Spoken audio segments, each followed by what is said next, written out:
Bonjour à tous. Vous n'êtes pas habitués à me voir autrement qu'en photo, et ceux qui me connaissent bien comment savent à quel point le côté vidéo, c'est pas vraiment mon truc, et encore moins dans ce format en tête-à-tête. Mais vous l'aurez compris, si je fais cette petite vidéo, c'est que l'heure est grave. Ah, je rigole. Les mots ont un sens et il n'y a rien de grave ici, mais apparemment jouer sur la peur en ce moment ça rapporte pas mal d'argent, alors je tentais le coup. Plus sérieusement, on approche du mois de décembre et c'est la période, non pas de Noël, enfin si, mais c'est celle où je commence à faire les comptes par rapport au blog, notamment parce que c'est la période où je renouvelle le nom de domaine et l'hébergement de mise280chevaux.com. Bon, donc j'en profite pour faire un petit bilan financier à cette période-là de l'année. On va être transparent, cette année, c'est pas glorieux glorieux. Il faut dire qu'une espèce de pandémie mondiale a légèrement joué les troubles faits. D'un autre côté, bon, il y a eu moins de dépenses, il n'y a pas eu de salon, ça a pu réduire un petit peu le budget, mais il en reste quand même pas mal. Pour faire un rapide point de la situation, je vais vous dire ce qu'il en est.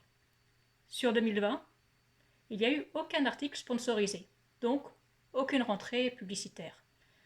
Et je n'ai toujours pas très envie de transformer le site en sapin de Noël, rendant la lecture assez désagréable, voire carrément bloquante dans certains cas, et risquer de perdre des lecteurs.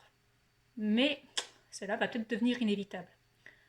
Heureusement, grâce à quelques donateurs et quelques tipeurs, que je remercie bien entendu fort chaleureusement, cette année les frais d'hébergement du site sont couverts.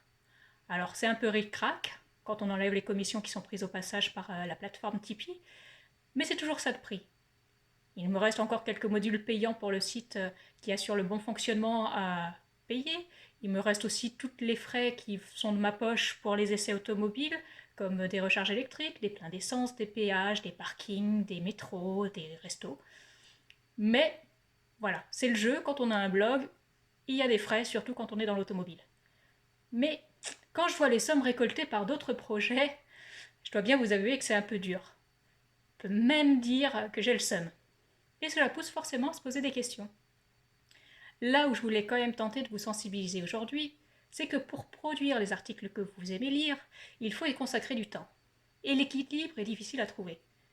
Et ça commence même à virer au casse-tête. Alors, ceux qui ne l'ont pas encore compris, je ne vis donc pas du blog. Et au contraire, ça reste même plutôt un centre de coût global.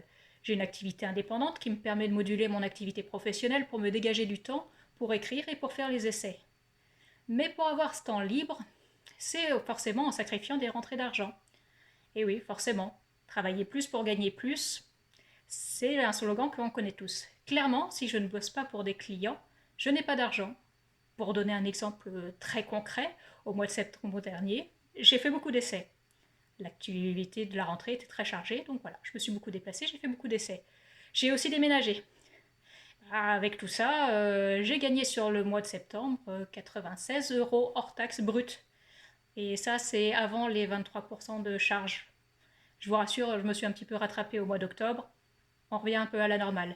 Mais voilà, le curseur est difficile à positionner entre gagner un revenu normal mais devoir sacrifier des essais et des articles, et gagner juste assez mais avoir du temps pour le faire.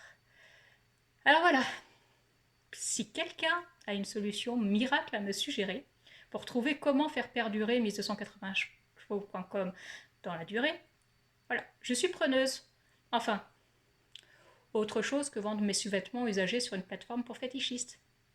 Il y a quelques copains qui se reconnaîtront à travers cette connerie-là.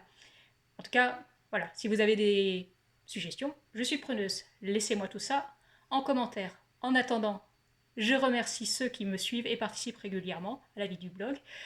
Au moins, ça donne un petit peu de baume au cœur. C'est toujours ça de prix. Voilà, à bientôt.